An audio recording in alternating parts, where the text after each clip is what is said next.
irmãos, mais uma vez, com a paz do Senhor. Os irmãos que estão conectados conosco também. No nosso canal do YouTube. Sinta-se abraçado e a paz do Senhor.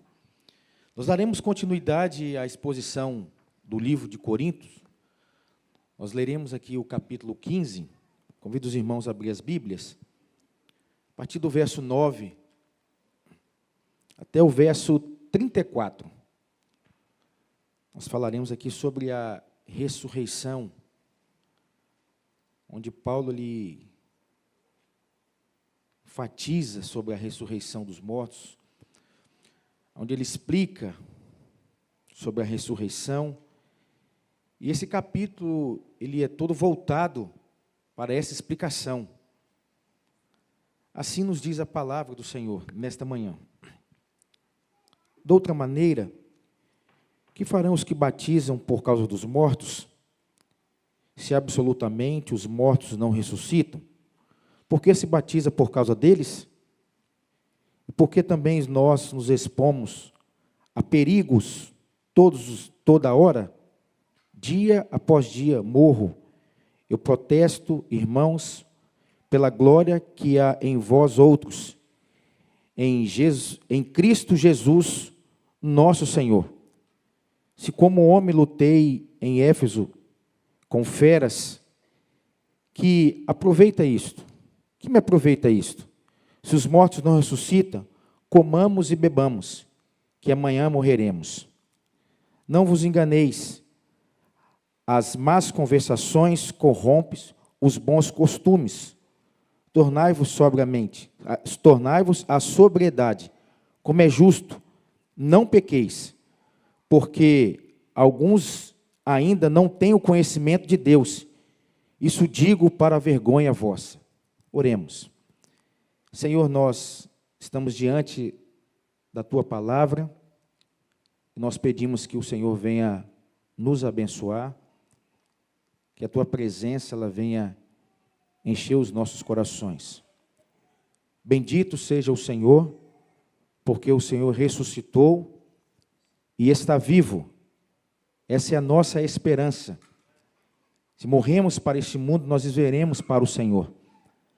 Nós glorificamos a Ti porque a nossa caminhada, ela não tem um fim nesta vida. Mas nós ressuscitaremos para a Tua glória, Senhor Deus. Nós cremos nisto, por essa doutrina que é tão eficaz na vida cristã. Aleluia e glória nós Te damos nesta manhã, porque o Senhor está vivo e um dia vai voltar. Seja bendito o Teu nome para todo sempre. Em nome de Jesus oramos. Amém.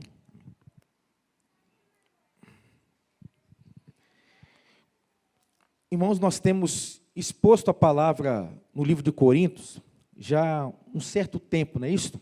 Estamos chegando já ao final deste livro. E Paulo, nesta carta, ele fala sobre as práticas da igreja, ele trata sobre as práticas da igreja, mas nesse capítulo, ele vai tratar algo que é teológico, que é a ressurreição. Na igreja de Coríntios, eles enfrentavam uma confusão teológica sobre a negação da ressurreição. Isso gerava muitas inconstâncias e dúvida entre a igreja que ele estava. Paulo, nesse capítulo, ele dedica a defender a doutrina da ressurreição, que é central para a fé cristã. Por Corinto ser uma igreja localizada em uma grande cidade, por certo, havia muitas influências de muitas religiões, de muitas pessoas, de culturas diferentes.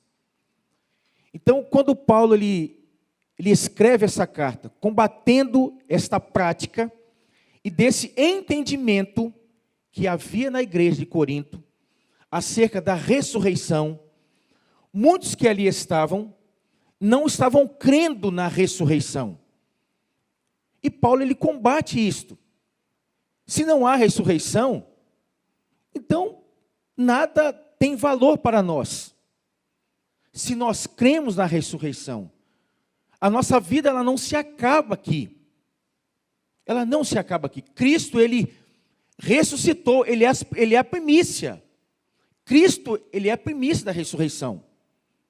É verdade? Ele estava falando sobre isso, sobre a ressurreição, combatendo esse entendimento que havia dentro daquela igreja.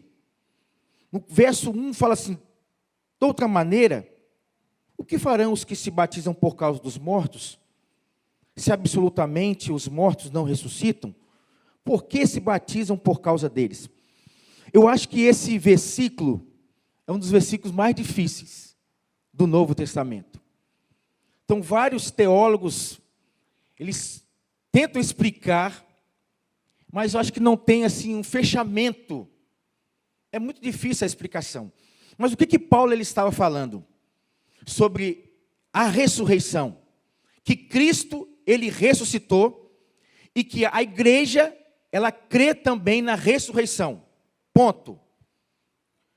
Havia um entendimento de um grupo uma seita na cidade vizinha de Corinto, que cria na ressurreição, só que as pessoas que não se batizavam, quando morriam, as pessoas vivas, os parentes, se batizavam em nome desses mortos, para que essas pessoas viesse a ressurreição, viesse ter ressurreição. Então, eles criam na ressurreição, mas de forma errada. Batizar em nome de outro morto. E esse entendimento estava indo para a cultura da igreja de Corinto. E Paulo ele combate isto. Essa seita, ela crê na ressurreição. E vocês que estão na igreja de Corinto, vocês não estão crendo nessa ressurreição? Que Cristo ele ressuscitou e que nós iremos ressuscitar?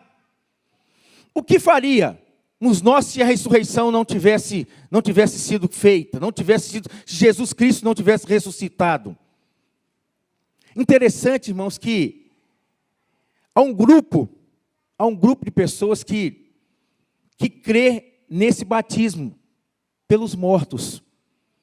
A pessoa morreu, não se batizou, o parente se batizava em nome daquele morto, para que aquele morto tivesse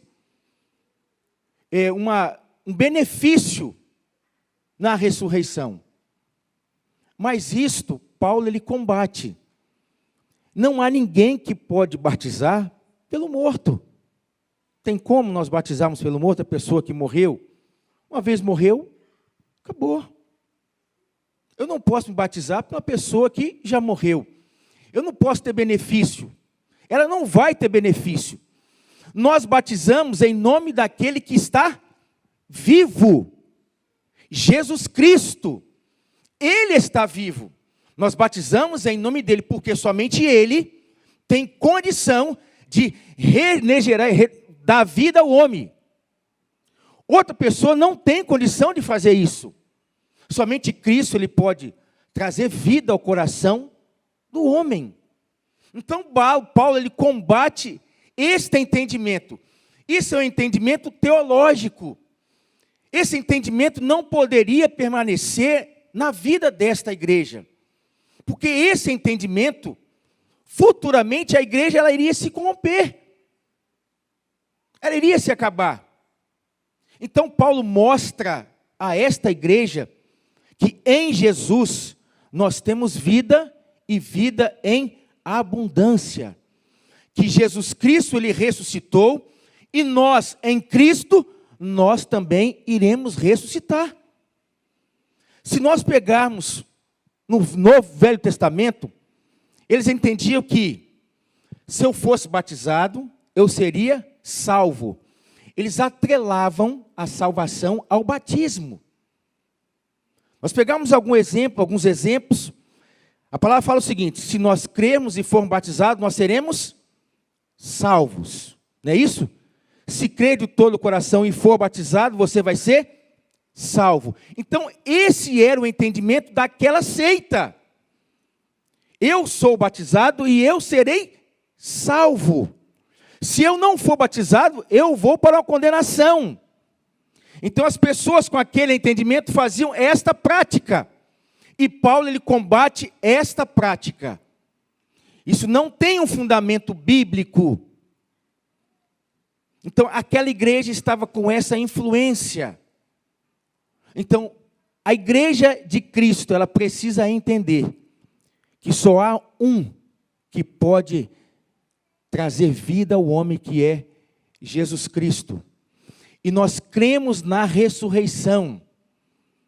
Quando nós partimos desse mundo, a palavra fala que os mortos em Cristo, eles ressuscitarão primeiro.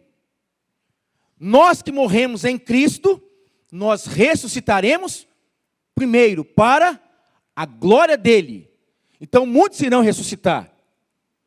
Um para a glória e outro para a vergonha, para a condenação. Para a condenação. Então Cristo ele ressuscitou. Nós cremos nisso.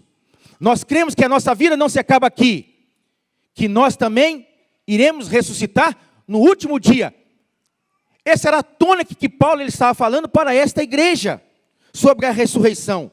O ponto principal da ressurreição, ela é essencial para a fé cristã. A fé cristã. Porque isso vai nos impulsionar, irmãos. Nós enfrentarmos as lutas, os problemas, as dificuldades, as necessidades. Nós sabemos que isso não vai se acabar. Paulo fala no verso 30 o seguinte: porque também nós nos expomos a perigo toda hora. Paulo ele fala sobre os riscos que eles e os outros apóstolos enfrentavam por causa da pregação. Se não há ressurreição, Paulo ele falava, se não há ressurreição, por que correremos tais riscos? Se não há ressurreição, para que eu vou correr risco? Para que eu vou me expor a perigo toda hora? Ele enfatiza a importância da crença após a morte, que é uma motivação para nós suportarmos, irmãos, as adversidades. Não é verdade? Isso nos impulsiona. Paulo ele sabia em quem ele estava crendo. Paulo sabia que o Deus que ele servia era um Deus poderoso para vencer todas as coisas, até a morte, aquilo que nós mais tememos. Mas a palavra fala que tragada foi a morte, aonde, irmãos? Na vitória. Louvado seja Deus por isso. Então o nosso Cristo, ele está vivo. Ele está vivo. Paulo fala no verso 31, dia após dia morro. Eu protesto, irmãos, pela glória que tenho em vós outros, em Cristo Jesus, o nosso Senhor. Paulo está dizendo que diariamente ele enfrenta a possibilidade da morte devido às suas atividades, às suas viagens missionárias.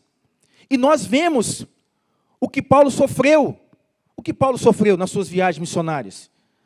Naufrágios. Ele estava se pondo ao risco. Dia após dia, morro. Mas ele fala, quando ele enfatiza, ele faz menção da glória que ele tinha em Corinto, ele amava aquela igreja. Ele se desgastou pelaquela igreja. Ele amava aqueles irmãos. Mesmo diante das lutas, diante das provas, ele amava aquela igreja. Ele tinha prazer daquela igreja. Ele mostra que quando ele valorizava, irmãos, aquela comunidade. E a fé que ele compartilhou com aqueles irmãos. Paulo, ele abre esta igreja e ele instrui esta igreja. Paulo, ele orava pelaquela igreja. Paulo não foi levado ali de qualquer maneira. Paulo ele foi levado àquela igreja para edificar aquele povo que ali estava. A história nos fala que não era uma população numerosa. Era um povo pequeno. Mas havia muitos problemas naquela igreja. Mas mesmo assim, Paulo amava aquela igreja. Deus colocou no coração de Paulo um amor glorioso pelaquele povo. Você vê que Paulo, na carta de Corinto, 1 Corinto, ele trata de problemas de quê? De discussões, não é verdade? De entendimento, de brigas, de pecado, da ceia, de dons espirituais, problemas específicos. Paulo ele trata nesta igreja. Mas aqui é um problema teológico e isso não poderia viver no meio do povo. Porque se o povo ele não tem uma base teológica estabelecida, o povo ele vai se corromper. O povo ele vai se corromper. E Paulo ele amava essa igreja e Paulo não queria que esta igreja ela fosse um dia exterminada. Que essa igreja ela parasse. A importância, irmãos, da importância dos líderes se preocupar com a boa teologia. Sabia disso? Nós temos que nos preocupar com a saúde da igreja. Para que a igreja ela não venha ser massa de manobra, que não venha que as doutrinas contrárias elas venham invadir o coração da igreja. Paulo ele amava esta igreja, por isso que ele corrige, por isso que ele trata de forma severa essa doutrina, porque é base. A ressurreição ela é base para nós. Cristo ele ressuscitou. Nós ressuscitaremos. A igreja ela tem que crer nisto. A igreja precisa de viver isso a cada dia. A ressurreição, a esperança da ressurreição. A vida não se acaba aqui, mas existe a eternidade para a igreja viver, para o povo de Deus viver. Paulo ele fala no verso 32, se como homem lutei em Éfeso com feras, de que aproveita isto? Se os mortos não ressuscitam, comamos e bebamos, que amanhã morreremos. Paulo continua o seu argumento ao mencionar uma experiência em Éfeso. Nós vemos o que aconteceu com ele. Ele está nessa cidade e ele impõe as mãos sobre uma jovem e ali aquele espírito de adivinhação, Deus liberta. E o lucro dos seus senhores reduz. O que aconteceu com Paulo ali? Paulo ele foi preso. Não é verdade? Foi chicoteado. Se as autoridades não intervissem em Paulo, eu acho que a vida dele seria ceifada. Não é verdade? Seria ceifada. E Paulo ele continua o seu argumento mencionando sobre isso, onde ele diz que em Éfeso ele lutou com feras. Isso pode ser uma interpretação de forma literal. Paulo ele não lutou com feras. Ele não foi para as arenas. Mas sim, ele enfrentou o quê? Oponentes, adversários severos, açoites. Isso sim ele enfrentou. Perigos. Mas ele usa esse evento para reforçar. Sem a esperança na ressurreição, todo o seu sofrimento ele seria fútil.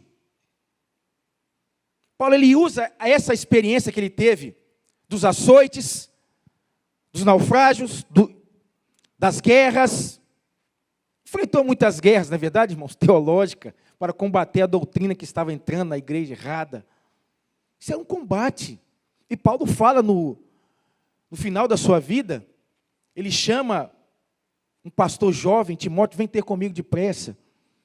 Ó, combati o bom combate, acabei a carreira, guardei a fé. Ele fala dos combates. Paulo enfrentou. Mas ele sabia que a ressurreição era uma realidade, irmãos. A ressurreição era uma realidade. Paulo fala que... Aí depois Paulo ele faz uma menção de comamos e morramos, comamos e bebamos, que amanhã morreremos. Ele faz uma citação ao Velho Testamento, lá no livro de Isaías, no capítulo 22, no verso 13. Que havia um juízo sobre Jerusalém, e eles não se importam, eles comem, eles bebem. Eles falam o seguinte, olha, que amanhã nós iremos morrer. Paulo indica que isso é uma filosofia de vida hedonista. O que é isso?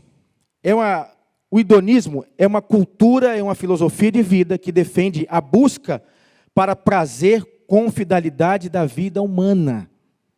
Prazer somente para esta vida. Comamos e bebamos, que amanhã nós iremos morrer. Não é isto.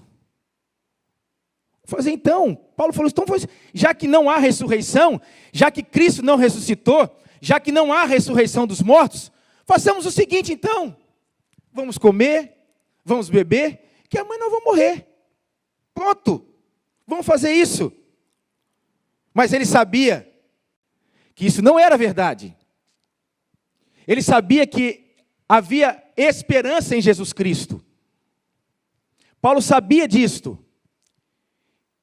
E ele é muito enfático com relação a isso nesta igreja, irmãos.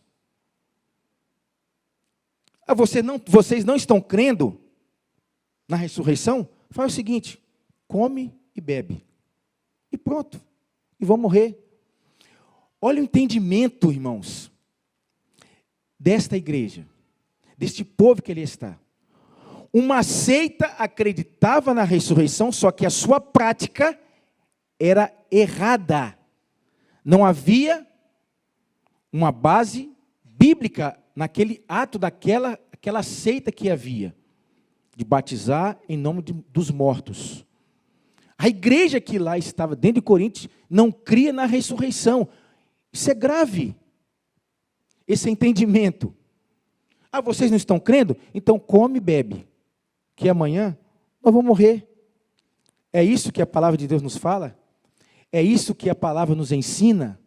Não é isto. Não é isto.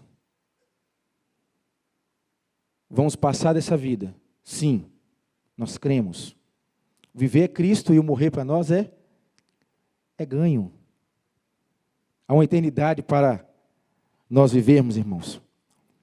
O verso 33, ele fala o seguinte: não vos enganeis, as más conversações corrompem os bons costumes. Aqui Paulo adverte quanto à influência de falsas doutrinas e as más companhias que poderiam minar a fé dos crentes. Irmãos, isso aqui é uma pura realidade. Não é verdade? Isso aqui é uma pura realidade. A má influência poderia levar os cristãos a se afastar da verdade do Evangelho. Se aquela doutrina permanecesse na vida daquela igreja, qual era o fim desta igreja? Uma morte espiritual. Se a igreja ela não viver a palavra de Deus, as más influências que hoje nós vivemos do cristianismo vão entrar e vão minar as verdades bíblicas. E isso leva o povo a se corromper. Então é por isso que a igreja ela precisa estudar a palavra, para que essas falsas doutrinas e essas conversas não venham minar a nossa fé. Hoje é pregado um Cristo para esta vida. Comamos e bebamos, que amanhã nós iremos morrer. Eu vou até Cristo porque eu preciso de saúde, eu preciso de pagar as minhas contas. Vai trabalhar e vai gerenciar suas contas, você pagar suas contas. Não faz dívida além daquilo que você pode pagar. É verdade? Eu vou buscar Cristo para eu ter uma casa nova. Vou buscar Cristo para eu ter uma conta recheada, um bolso cheio de dinheiro. Não é isso? Hoje nós vemos um evangelho assim. E se a igreja ela não estiver alicerçada em Cristo, a igreja ela vai caminhar para esse fim também. De ter Jesus somente para esta vida. E quando nós buscamos Cristo somente para esta vida, na palavra nos fala o quê? Que nós somos das mais miseráveis das criaturas. E o evangelho não é só isto. O evangelho é poder de Deus na vida da igreja. Jesus Cristo, ele está vivo. Então a igreja precisa de ter discernimento nesta última hora, para não ser influenciada e nem levada por essas conversas. Paulo adverte isso. Paulo adverte contra a influência de falsas doutrinas ou más companhias que poderiam minar a fé da igreja. Irmãos, quando nós vemos esse evangelho hoje, que está sendo pregado, isso entristece muito o nosso coração. Muito o nosso coração. Porque a Bíblia, ela não mostra esse evangelho que está aí. A Bíblia mostra quem você é. A Bíblia mostra quem Cristo é. O que Cristo ele fez. E o que ele prometeu para os seus. Quando Jesus ele é assunto aos céus, ele fala para os discípulos que estava lá em Atos. Eu vou para o Pai, mas não vos deixarei órfão. Enviarei quem? O Espírito Santo. Que estará convosco o quê? Todos os dias. Essa é a promessa. Esta é a promessa. Jesus prometeu carro? Não. Estarei convosco. Prometeu riqueza? Não. Estarei convosco. E o que depois ele falou? Vou para a casa do Pai, preparar o lugar. É verdade? Voltarei e vou levar vocês. Esta é a promessa, irmãos. De um novo céu e de uma nova terra. Não é riqueza neste mundo.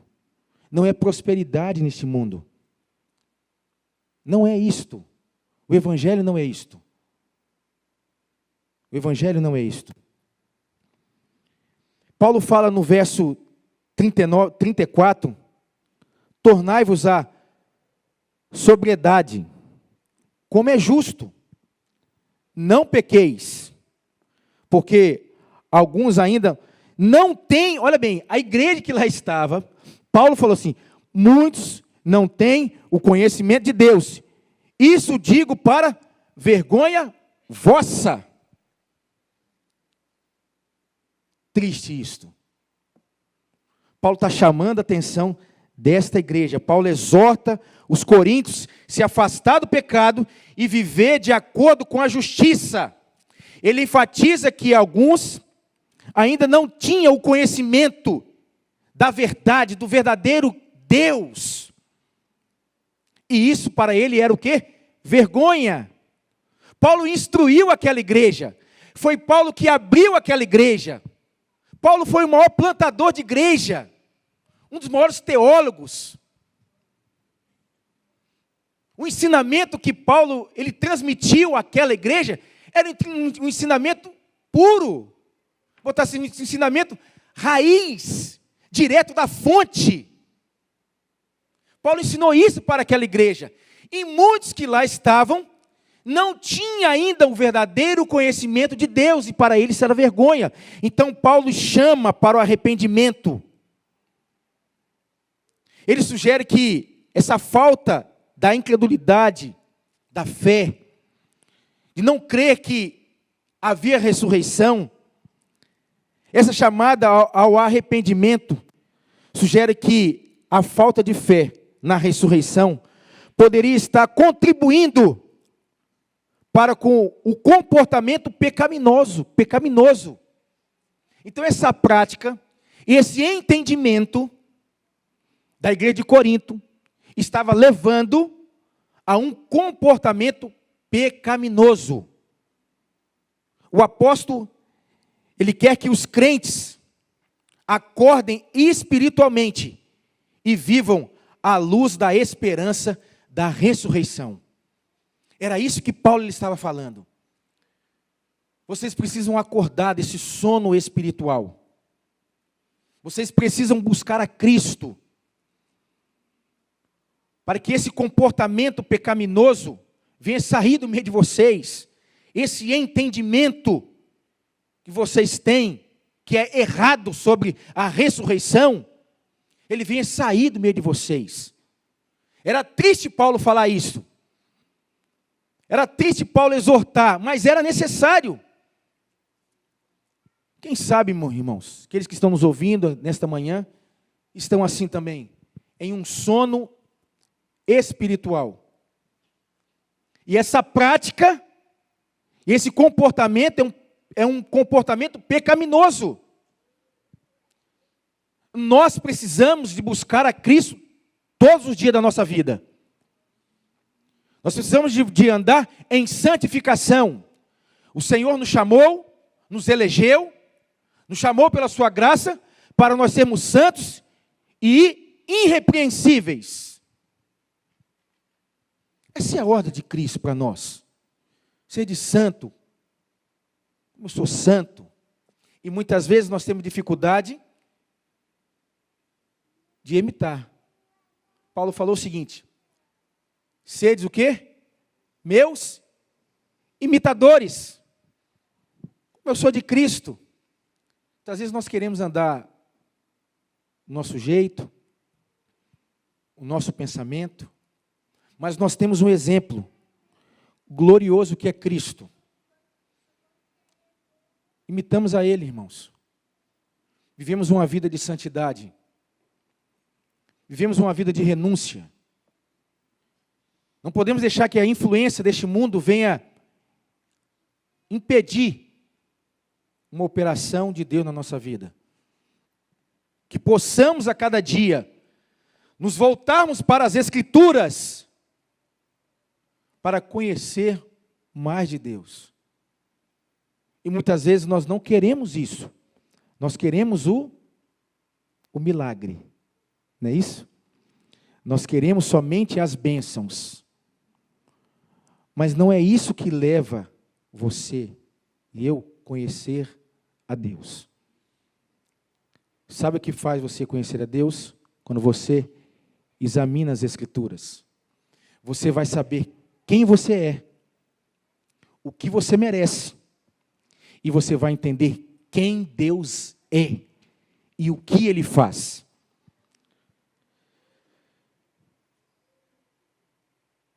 Nesses versos que nós lemos, 29 ao 34, reflete a preocupação de Paulo com a compreensão correta da ressurreição dentre os coríntios. Ele usa argumentos retóricos e exemplos de sua própria vida para destacar a fé na ressurreição. É fundamental para a vida cristã.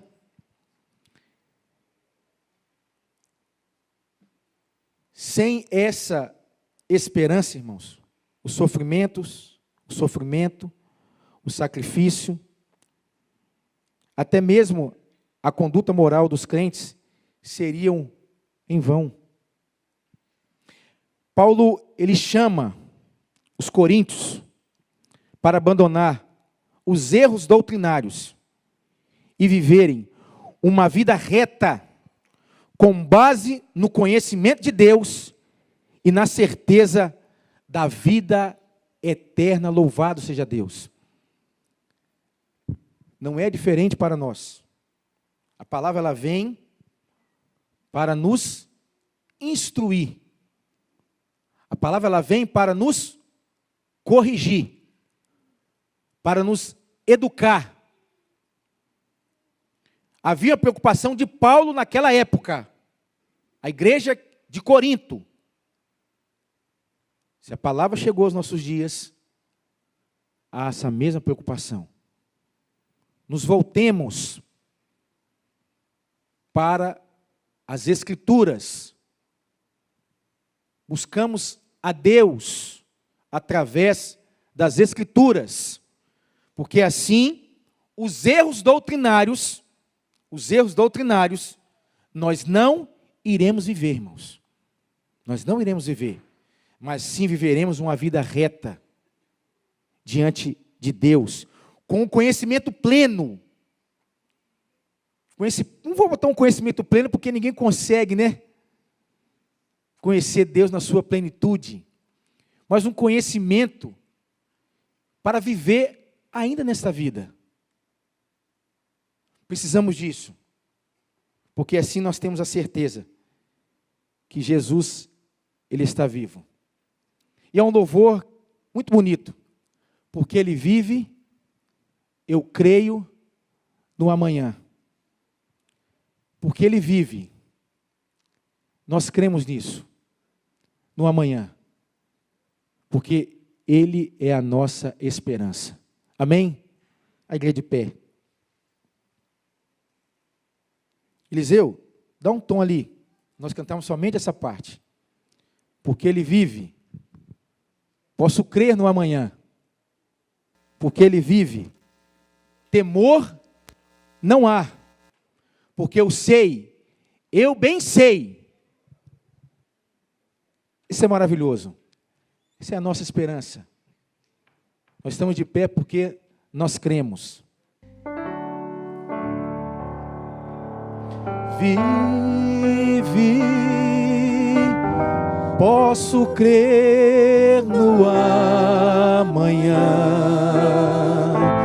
porque Ele vive, temor não há, mas eu pensei, eu sei que a minha vida está nas mãos do meu Jesus, que vivo está. Senhor, nós te louvamos, porque nós cremos na ressurreição. Aleluias, nós te damos, porque o Senhor está à direita de Deus Pai. Porque na tua morte nós temos vida, e vida em abundância. Te louvamos porque viveremos contigo eternamente na tua presença. Abençoa o teu povo. Abra cada dia, Deus, o nosso entendimento, que possamos te conhecer melhor através das Escrituras. Deus, perdoa o nosso pecado, a nossa incredulidade, a nossa falta de conhecimento, Senhor. Muitas vezes nos leva a uma prática pecaminosa, Senhor Deus. A falta do conhecimento. Desperta o teu povo nesta manhã para se voltar para as Escrituras. Que assim o teu nome ele seja glorificado. Te louvamos pela vida que nós temos em ti, em nome de Jesus. E que a graça do nosso Senhor e Salvador Jesus Cristo, o amor de Deus, as doces e eternas consolações do Espírito Santo, repouse sobre todo o povo do Senhor em toda a face da terra agora, até a volta gloriosa do Senhor Jesus. Amém.